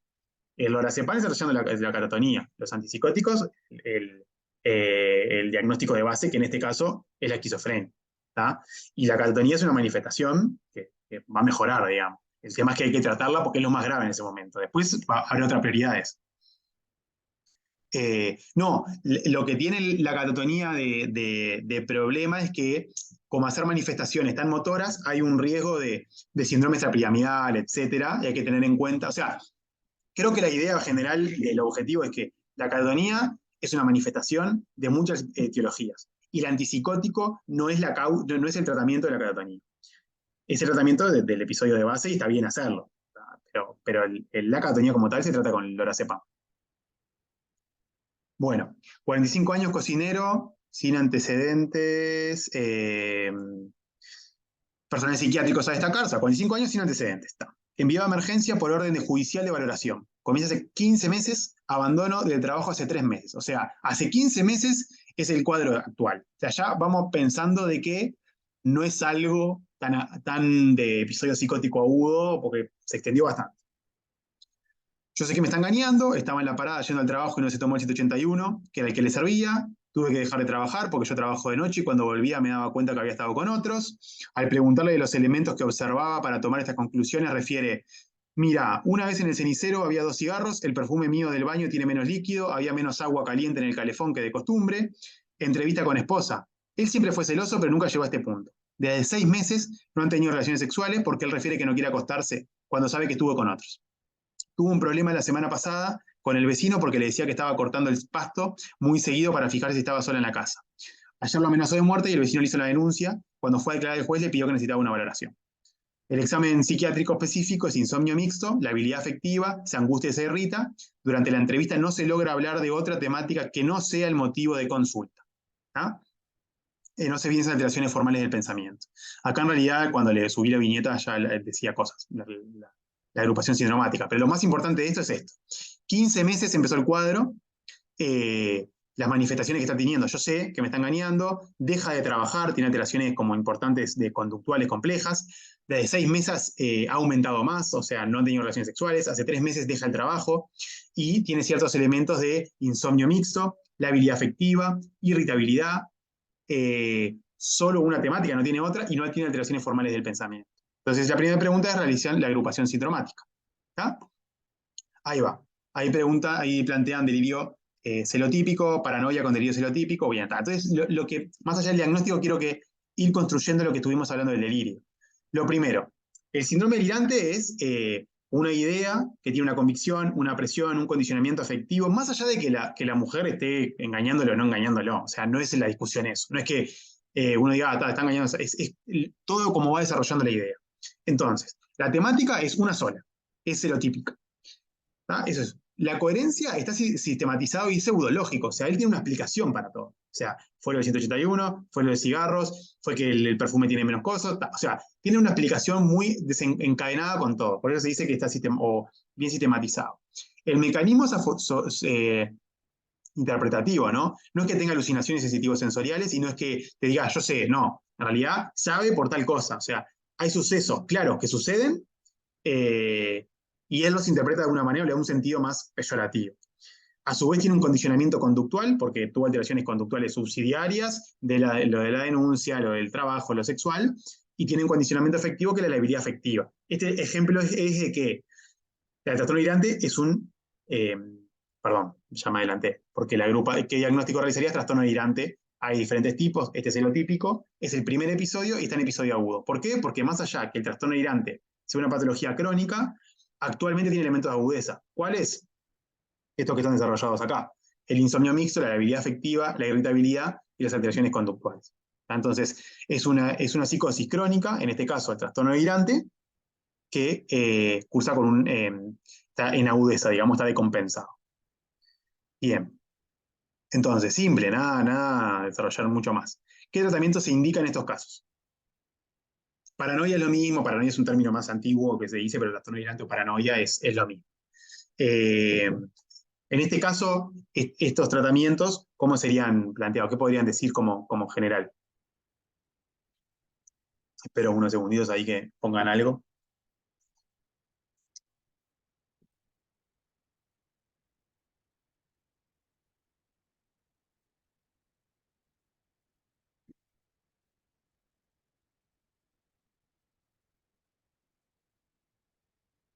No.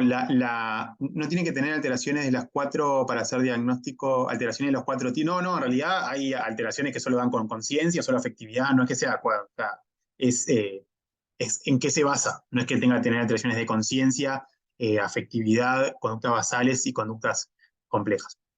En realidad es eso, me parece que el trastorno delirante es algo muy específico, solamente plantear, el objetivo de esto es entender con claridad de que hay trastornos psiquiátricos, psicóticos, crónicos, como el trastorno delirante, que cursan con descompensaciones. Este paciente después, la ideación delirante, todo esto que está teniendo ahora va a descender. Va a descender la labilidad afectiva, las alteraciones conductuales, puede volver a su vida, va a ser un poco más serotípico de eso, pero responde. Responde con tratamientos antipsicóticos. ¿Cuál? Bueno, se tiene que elegir. Hay los antipsicóticos que terminan con ina, olanzapina, quetiapina, tienden a ser muy sedativos y dar mucho síndrome metabólico. Los que terminan con ona, como la risperidona o la lurasidona, tienden a generar más síndrome extrapiramidal. Y después los que terminan con el RIP, el aripiprazol, tienden a dar manifestaciones más de acatísicas. Uno lo puede ir regulando, eso no hay mucha dificultad al respecto. Bueno, seguimos entonces. Eh, Paciente de 32 años, diagnóstico de esquizofrenia a los 29. Dos internaciones en contexto de descompensación, en donde predominaba ideación delirante, persecutoria de daño y perjuicio. Tratamiento actual con aripiprazol, vía oral 20 miligramos 12 semanas, previos con olanzapina 20 miligramos día durante 18 semanas, cambiando posteriormente a risperidona vía oral 4,5 miligramos durante 24 semanas. O sea, tuvo 3 tratamientos. Actualmente presenta aplanamiento afectivo, o sea, uno de los síntomas negativos, alteraciones formales del pensamiento. O sea, cuando se habla de alteraciones formales del pensamiento, está hablando de la desorganización del pensamiento, ideación delirante crónica de estructura paranoide. O la estructura paranoide es lo mismo que decir mal sistematizado. Entonces, la pregunta acá. Tratamiento, en realidad, el tratamiento anterior, el trastorno delirante, no es que haya un tratamiento. Los tratamientos de primera línea son todos los antipsicóticos que están mencionados en este punto. Cualquiera de esos antipsicóticos que están mencionados acá son adecuados. Simplemente uno los elige de acuerdo al perfil. Si te ponen a alguien que está obeso, que es diabético y que tiene hipertensión arterial, y hay una múltiple opción que te dice olanzapina, quetiapina, clozapina o risperidona, la respuesta adecuada es risperidona por todo ese perfil. Si hay un paciente que tiene síntomas extrapiramidales con bradiquinesia, temblor, rigidez, y te ponen la opción de risperidona o olanzapina, elegís olanzapina por el mayor riesgo de síndrome extrapiramidal de la risperidona. Es un poco esa relación.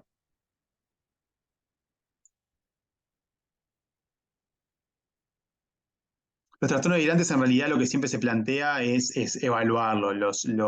Después entre el año y los 2 años, después de los episodios, hay que verlo. En general, los trastornos psicóticos crónicos, como la esquizofrenia o el trastorno delirante, requieren tratamiento por tiempo prolongado.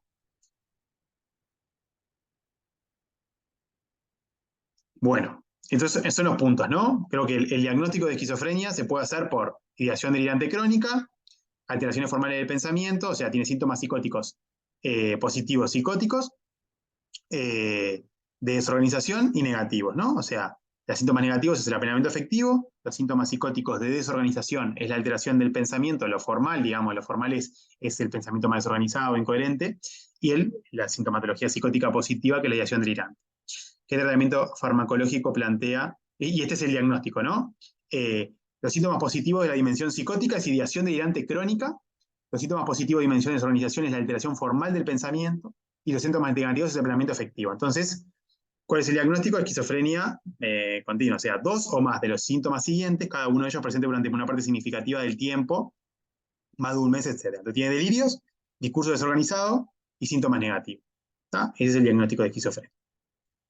¿Qué tratamiento farmacológico realizaría? Clozapina podría usarse, ya cumple con criterios. Eso es particular a tener en cuenta. Creo que es algo que es muy frecuente el uso de clozapina y me parece importante que ustedes sepan qué es.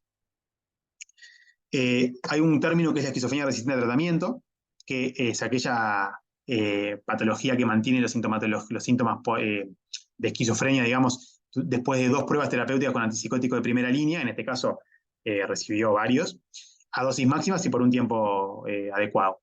Las dosis que se dieron son las máximas, 20 de olanzapina, 4,5 de risperidona, etc.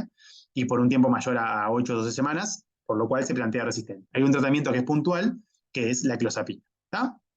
Bien. Si bien la clozapina es de uso específico de la psiquiatría, tiene muchas alteraciones y muchos seguimientos que es importante tenerlos en cuenta. Entonces, ¿qué paraclínica solicitaría de acuerdo al planteo terapéutico? O sea, uno general, ¿qué es lo que deberían hacerlo? Porque, digamos, la idea es, por ejemplo, una pregunta puede ser ¿qué paraclínica deben solicitarse a una persona que está con tratamiento con antipsicóticos? Porque es bastante frecuente, el uso antipsicótico es algo bastante común, uno tiene que saber qué es la paraclínica que tiene que pedir a alguien que está con tratamiento antipsicótico. Bien, es cierto de que la clozapina tiene un efecto adverso particular, que es la neutropenia o la neurocitosis, y requiere hemogramas semanales, pero además de eso, además de la neutropenia, ¿qué se puede tener en cuenta antipsicóticos? Eso, ¿está? Glicemia, perfil lipídico, perfil lipídico, glicemia, sí, está, es lo que están diciendo. Fundamentalmente la valoración del síndrome metabólico. ¿Sabes eso? Electrocardiograma, glicemia, presión arterial, perímetro abdominal, para evaluarlo. Después está la valoración más general de función renal y hepática, está bien, pero lo más importante es la valoración del síndrome metabólico. Bien, entonces, síndrome metabólico es perímetro abdominal, índice de masa corporal, presión arterial, perfil lipídico, glicemia, glicemia, por la prolongación del QT, electrocardiograma y calcular el QT corregido, y después la granulocitosis que presenta es el hemograma. ¿Ah? El aripiprazol es el que da menos síndrome metabólico, así es. La risperidona también lo da, las zonas, la luracidona, risperidona y el aripiprazol son de los que tenemos hoy en día en Uruguay que dan menos síndrome metabólico. Entonces, lo que es importante es, a mí no me interesa tanto, o sea, si quieren saberlo, sépanlo, pero no las indicaciones de clozapina, sino qué es lo que tienen que solicitar a un paciente que está tomando antipsicóticos. Bien, y en el seguimiento es un poco similar. Un paciente que recibe los antipsicóticos requiere la misma valoración cada 6 meses y después esa particularidad de que la clozapina, como da granulocitosis y neutropenia, hay que hacerles hemogramas semanales a las primeras 18 semanas y después mensuales. Pero es importante tenerlo en cuenta porque es algo que cada vez es más frecuente el uso de clozapina porque es importante. Bueno, sigo y después si quieren nos detenemos a preguntar algunas cuestiones. Paciente de 23 años, sexo femenino, antecedentes personales psiquiátricos de episodio psicótico agudo, no afectivo, en remisiones de 6 meses.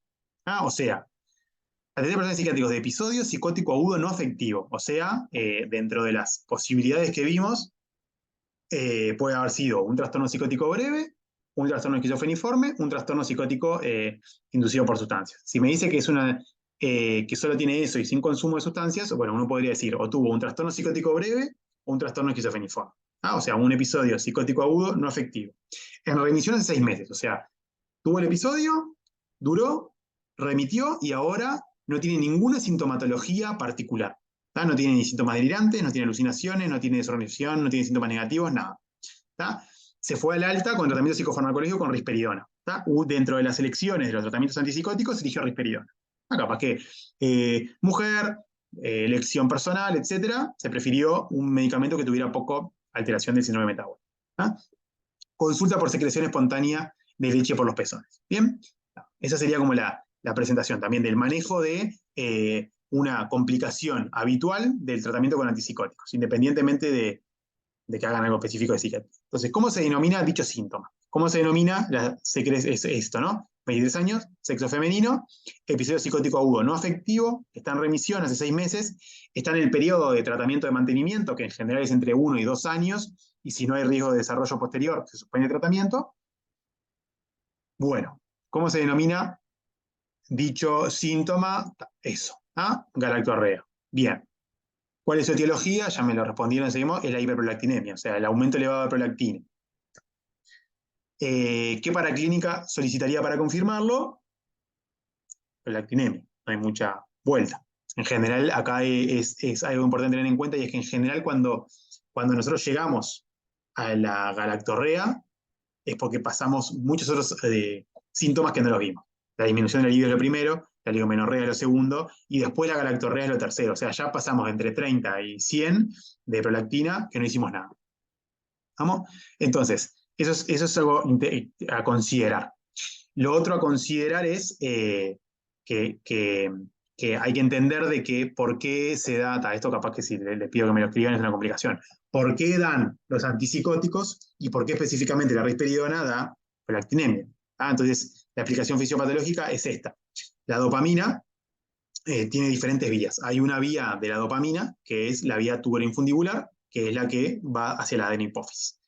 La dopamina lo que genera es una inhibición de la adenopófisis. Vos cuando usás una medicación fundamentalmente neuroléptica, lo que vas a hacer es inhibir la dopamina y se va a hacer perder ese efecto inhibitorio sobre la adenopófisis, y lo que se va a generar es un aumento de prolactina. Entonces, es una repercusión bastante común de los antipsicóticos. Hay que entender que los antipsicóticos, el objetivo tuyo es actuar sobre receptores de la vía mesolímbica, que es la causa de los síntomas psicóticos. Pero las otras vías dopaminérgicas, la tuberoinfundibular, que da la prolactinemia, la nigroestriatal, que te dan los síntomas extrapiramidales, y la cortical, no es el objetivo primordial, pero uno no puede como elegir. Entonces, esa es la aplicación fisiopatológica. ¿Qué conducta terapéutica realizaría? Ante esta situación, ¿cuál es la sugerencia ante este caso? Porque uno podría decir, bueno, que consulte con psiquiatría. Que consulta en policlínica en 2 meses, está. O cuáles serían las posibilidades para hacer en estos pacientes, porque ya está recibiendo risperidona 3 miligramos y está con hiperprolactinemia.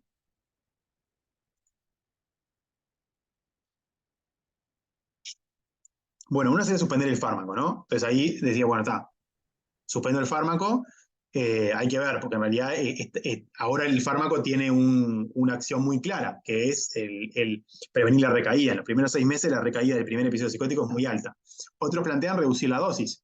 Uno diría, bueno, 3 miligramos, reducir la dosis implicaría bajarla a 1,5. Hay que ver si es adecuado.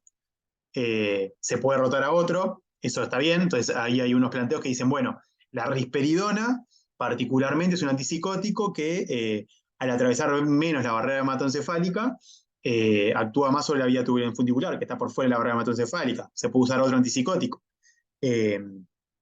Cabergolina muchas veces se puede plantear, o la aripiprazol. La aripiprazol tiene un agonismo parcial, e incluso muchas veces se utiliza el aripiprazol como tratamiento de la hiperprolactinemia, porque lo otro particular y es pedir prolactina, porque más de 100, o sea, en general la prolactina por los antipsicóticos hasta 100. Si es más de 100, yo llamaría a un endocrinólogo y se pediría una resonancia, porque capaz que fue un hallazgo particular de un adenoma. Entonces, eso es importante. Cabergolina se puede usar, o usar el aripiprazol como cambio. Y ahí fueran los cambios de los antipsicóticos. También otra cosa a tener en cuenta, y saber cuáles son los niveles que te hacen considerar que eso puede ser por antipsicóticos o cuáles son niveles que ya te empiezan a cuestionarte de que pueda ser algo más primario de la hipófisis, algo endocrinológico. Entonces, si se solicita resonancia o no, eso hay que tenerlo en cuenta. Porque ahí también es lo de ustedes, ¿no? Si ustedes dicen, bueno, esto es el caso actual, es el tratamiento de farmacológico, se lo deriva a psiquiatría, o si requiere una valoración por endocrinología. O sea, ¿cuál es el punto? En general, cuando se plantea mayor de 100, ya hay que cuestionarse un poco. Por eso que se pedía dentro de la valoración general, puede ser bueno la prolactina para tener valores previos. Bueno, cambio antipsicótico es la primera opción, tratamiento combinado con aripiprazol por agonista parcial, carbolina también puede ser, y siempre considerar cuándo esto puede estar dado por un prolactinoma, ¿ah? A tenerlo en cuenta. Está fundamental. Bueno, estamos 7:29. La verdad, hay una viñeta más que podemos hacerla. Es una viñeta creo que muy puntual, creo que muy excesiva. Si quieren la hacemos igualmente o si quieren repasamos algo específico que hayamos visto. Me parece que la verdad, esta viñeta la podemos hacer, no hay problema, pero si quieren repasar algo que no haya quedado muy claro, lo hacemos. No, sé que son 118, capaz que no es fácil ponerse de acuerdo. No quedaría con dos antipsicóticos. En realidad lo primero es un cambio de antipsicótico. ¿Tá? Eso siempre es el cambio, aparte, si por alguna razón particular no se puede suspender el tratamiento de base del antipsicótico, el aripiprazol, al tener un agonismo parcial de la dopamina, se puede usar como combinación a dosis menores. ¿Tá? La dosis en general del aripiprazol es mayores a 10, 15, en este caso son 5 miligramos cuando se utiliza combinado. ¿Tá? Incluso cuando se utiliza el aripiprazol para el prolactinoma, se utiliza dosis subterapéuticas de lo antipsicótico, que son 5 miligramos. Pero el objetivo es que reciba un antipsicótico solo. Eso es siempre. La monoterapia siempre es el objetivo. Y entender de que capaz que es muy temprano, no es una locura igual decir, se puede suspender el tratamiento, pero capaz que es muy temprano, porque en general el primer año hay que asegurarse de recibir el antipsicótico con la cual remitió el cuadro, a la dosis con la cual remitió el cuadro.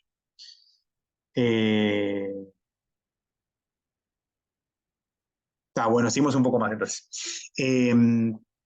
Paciente de 21 años, vive con sus padres, actualmente desempleado, secundaria completa, realiza primer año de carrera en doctor en medicina. Esto es real. Realiza psicoterapia con frecuencia semanal hace un año con planteo de trastorno depresivo persistente.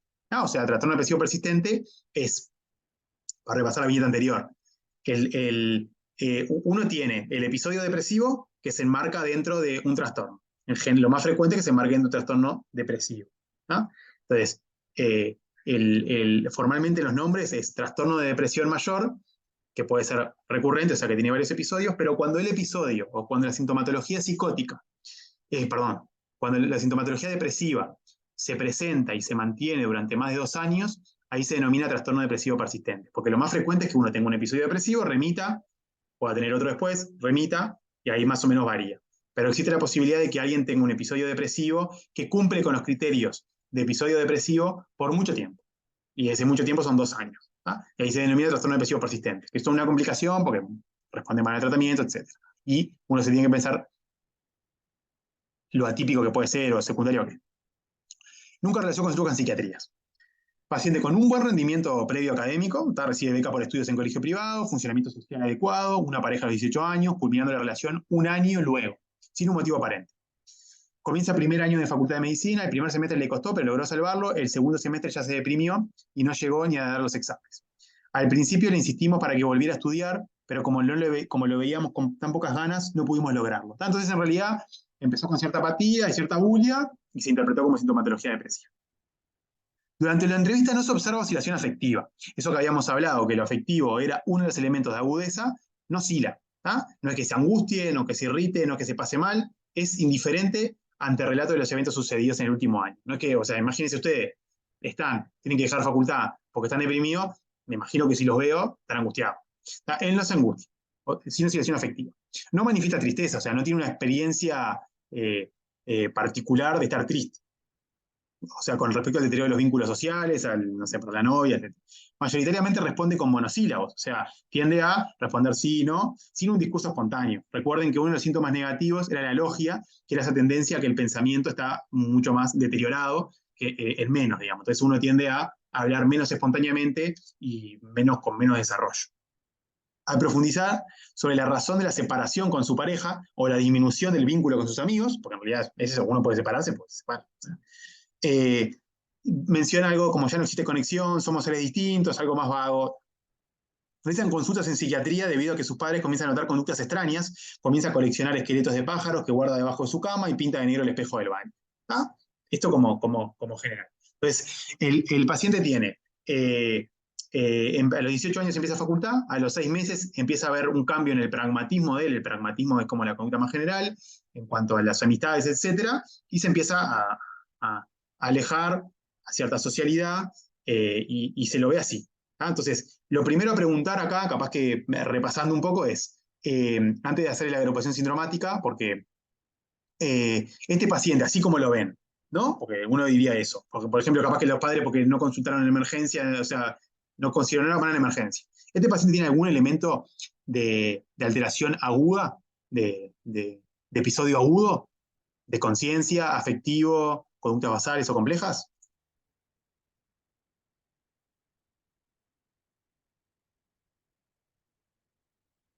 O sea, creo que es eso, ¿no? De conciencia, nada. O sea, digamos, no, por lo menos en la historia tampoco te dice algo específicamente de las funciones psíquicas basales, de la atención, de la memoria, no tiene nada. Bien. Lo afectivamente, específicamente dice que no. Dice que afectivamente está aislado. Conductas basales no te dice nada, y conductas complejas puede tener unas conductas extrañas, pero no tiene como conductas secundarias, algo delirante, nada de eso. Entonces, claro, acá conductas complejas alteradas. Está bien, hay que ser más preciso. Lo que tiene sí alterado es los pragmatismos. Las conductas complejas en el sentido de alteraciones, por ejemplo, conductuales por un delirio o algo en ese sentido, no. Lo que tiene es un deterioro progresivo del pragmatismo y ciertas conductas más bizarras. ¿Ah? Está bien ese matiz. Entonces, uno podría decir, bueno, no sé lo que tiene, pero descompensado no está. O sea, no tiene, la verdad, hay que verlo. Capaz que este paciente yo lo vi en emergencia, pero podría no verlo en emergencia. La verdad, o sea, es un paciente que podría ir a policlínica. Puede estar el sistema de salud, lo que quieras, pero podrías verlo tranquilamente en policlínica. No requiere como algo inmediato. ¿Tá? Eso en primer lado. Entonces, las preguntas serían como la agrupación sindromática. O sea, es agrupación sindromática, diferenciales con trastorno depresivo y tratamiento. Entonces, acá capaz que para repasar es eso, ¿no? Vieron que cuando hablamos de diagnóstico de esquizofrenia, se tienen que cumplir algunos criterios. El paciente delirando no está. O sea, puede tener alguna situación más vaga de lo que desarrolla, pero una ideación delirante no tiene. Alucinaciones no tiene. Discurso desorganizado tampoco tiene. Comportamiento muy desorganizado o catatónico, en realidad desorganizado, lo que está teniendo es esas conductas más extrañas de lo que estaban diciendo de pintar el espejo, etc. Pero sí lo que tiene son muchos síntomas negativos, o sea, tiene abulia, tiene apatía, esto que habíamos visto al principio, ¿no? Tiene, corre atrás. Tiene todo esto, ¿no? Tiene aplanamiento afectivo, o sea, oscila, dejó facultad hace 3 años, no le cambia nada, falta de interés por las cosas, no le atraen las cosas, escasa voluntad, tendencia a la logia, o sea, imagínense a alguien que o sea, apenas habla o habla en monosílabos, tiene una socialidad, o sea, cierta tendencia a no necesitar el contacto social, entonces queda como aislado y sin capacidad como de disfrute. Entonces lo que tiene es esto.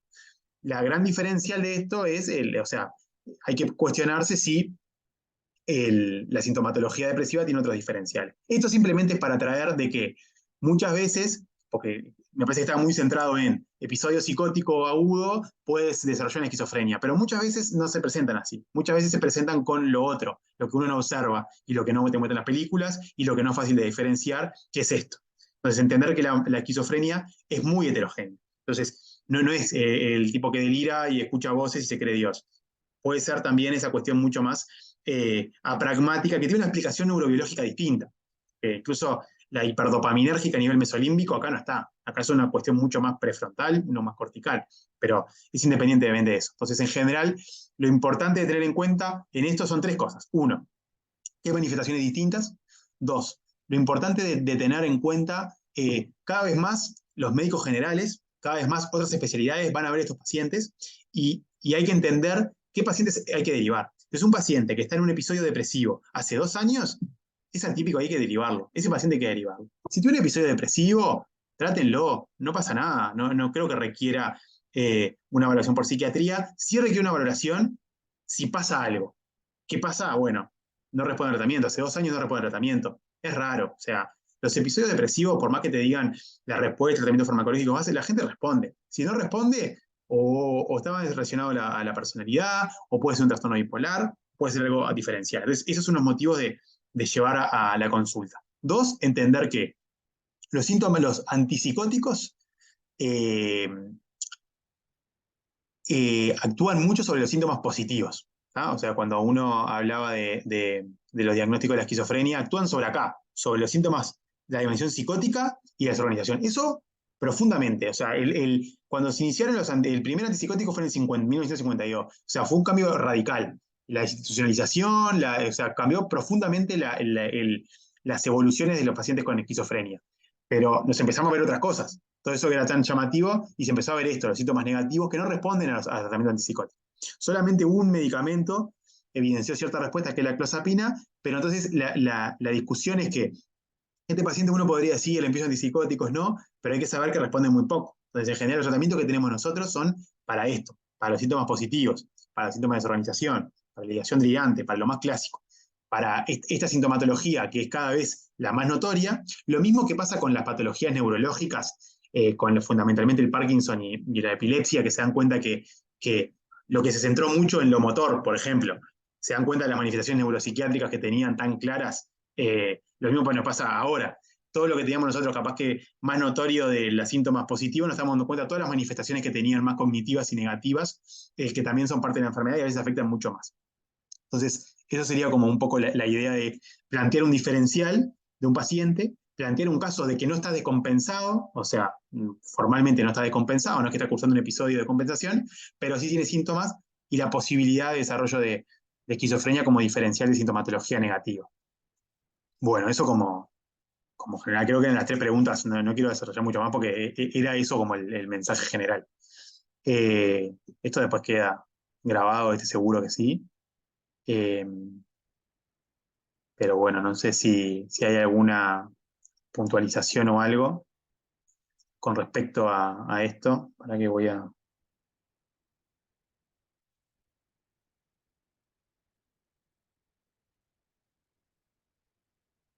No, bueno, en realidad el tío me imagino que es tratamiento. En realidad se pueden hacer pruebas terapéuticas para ver si responde a los síntomas negativos, pero eh, en realidad la expectativa de respuesta es baja. En general, cuanto más síntomas positivos y menos negativos, el pronóstico es mejor. Cuanto más síntomas negativos y menos positivos, el pronóstico es peor. Siempre se puede probar con síntomas psicóticos, con tratamientos antipsicóticos, para ver la respuesta. Pero la respuesta va a ser baja. Entonces, lo que se va a priorizar mucho más es el tratamiento más psicosocial, que es el que ha evidenciado mejor respuesta al tratamiento. Con respecto a la catatonía, en general sí, se engloba dentro de los elementos de desorganización, los cuales son síntomas positivos. O sea, en general sí, está bien plantearlo como síntomas positivos de desorganización. Eh, sí, la agrupación sindromática es eso. La agrupación sindromática son los síntomas negativos. La idea es eso. Agrupación sindromática, igual, yo quería corregir esto, o sea, quería plantearles porque le preguntaban mucho y es una manera de englobarlo, pero es una forma de analizarlo. Las pruebas no se van a pedir agrupación sindromática. Eh, no, los síntomas negativos de la esquizofrenia no tienen la explicación neurobiológica de los síntomas depresivos, no responden a los antidepresivos. La verdad que no. Eh, sí, el diagnóstico diferencial del trastorno depresivo que pedía era eso, una esquizofrenia, el desarrollo de una esquizofrenia con las manifestaciones son los síntomas negativos. Y el tratamiento es fundamentalmente desarrollar mucho más la psicosocial y hacer una prueba terapéutica. En general, 4 semanas responden. No, y electroconvulsoterapia en este paciente no. Los síntomas negativos no tienen ningún tipo de respuesta a la electroconvulsoterapia. La electroconvulsoterapia responde en pacientes con descompensación y en síntomas positivos. El resto, muy poco. No tiene catatonía, tiene fundamentos psicóticos. Un paciente podría tener diagnóstico de trastorno bipolar y esquizofrenia, o en realidad serían síntomas psicóticos crónicos. Bueno, está bien la pregunta, me colgaría a hablar ¿qué fármaco mandarías? Tratamiento farmacológico, en general el epiprazol es bastante más activador, entonces en general cuando hay mucha sintomatología negativa, el aripiprazol es un poco mejor, y la clozapina recibió alguna evidencia, lo cual se puede hacer. En realidad, eh, hay toda una visión distinta de análisis hay una crítica al DSM que no ha utilizado todos los análisis de estudios de imagen y genéticos que tenemos actualmente, que evidencian que el trastorno bipolar y la esquizofrenia, como tal, tienen muchas manifestaciones similares genéticas y neurobiológicas. Entonces, eh, alguien que tenga comorbilidad, trastorno bipolar y esquizofrenia, yo te diría, no, eso no pasa. O sea, o tenés un trastorno bipolar con episodios afectivos que tienen síntomas psicóticos, eso es un caso, o tenés una presentación particular que se llama trastorno esquizoafectivo, que es alguien que tiene síntomas psicóticos persistentes y las descompensaciones son con episodios afectivos, pero eso es muy específico que nos cuesta a nosotros, no es como el pedido general a ustedes. Estoy revisando para que yo voy a aprovechar para pasar acá.